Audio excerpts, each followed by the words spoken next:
জঙ্গলে নেমেছে ভয়ঙ্কর বিপদ।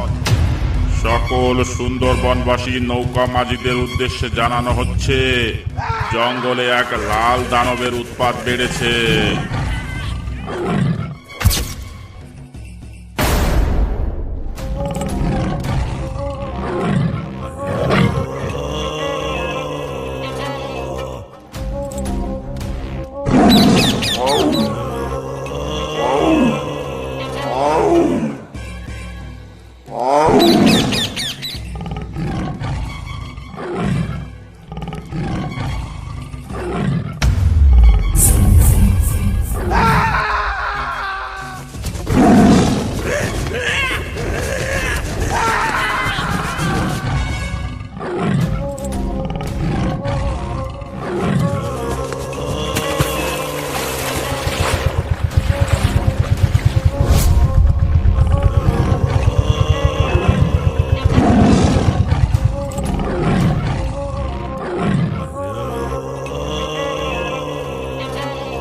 সাবধান সাবধান সাবধান, জঙ্গলে নেমেছে ভয়ঙ্কর বিপদ।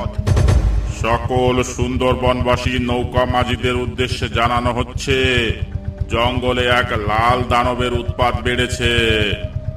কেউ কোনো পর্যটকদের নিয়ে ঝড়খালি থেকে মরিচঝাপি রেঞ্জের মধ্যে প্রবেশ করবে না।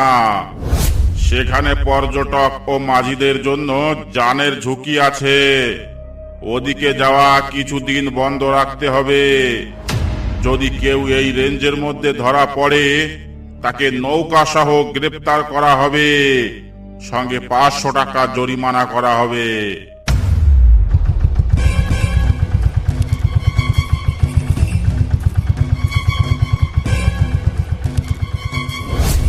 কি হে হরেন মাঝি, ফরেস্টার থেকে কি বলছে সব শুনছ?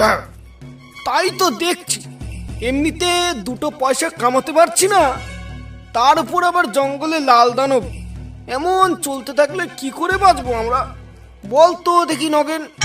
ঠিকই বলছে হরেন মাঝি, আমাদের সুন্দরবনে একের পর এক বিপদ লেগেই আছে। কখনো ঝড়ের তাণ্ডব, কখনো বাঘের তাণ্ডব, আবার কখনো ডাকাতের তাণ্ডব। এভাবে কি বাঁচা যায়? কি আর করবি বল, ফরেস্টার থেকে যখন মানা করে গেছে, তখন তো ওদিকে যাওয়াই চলে না। 2 টাকা কামাতে গিয়ে শেষে জান নিয়ে টানাটানি বাঁধবে। একেবারে ঠিক কথা বলেছেন হরেন মাঝি, কিন্তু ওই লাল দানবটা আবার কি? সেটা তো বলতে পারবো না, গিয়ে একবার দেখে আসলে হতো। কিন্তু যাব কি করে? ওখানে গেলেই তো বলছে নৌকা সমেত আটক করবে। আরে হরেন মাঝি, ওই বিপদের মধ্যে না গেলেই হলো, এতে এত ভয় পাওয়ার কি আছে?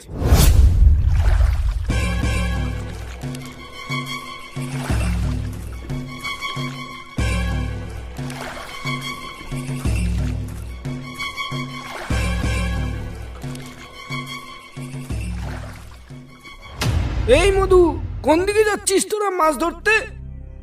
আমরা ঝড়খালির দিকে যাব বলে বেরিয়েছি। এই 2জন মিলে ঝড়খালির দিকে যাচ্ছিস? তোদের সাহস তো কম না। একজনকে বাগে ধরলে আরেকজনকে বাঁচাবে কি করে?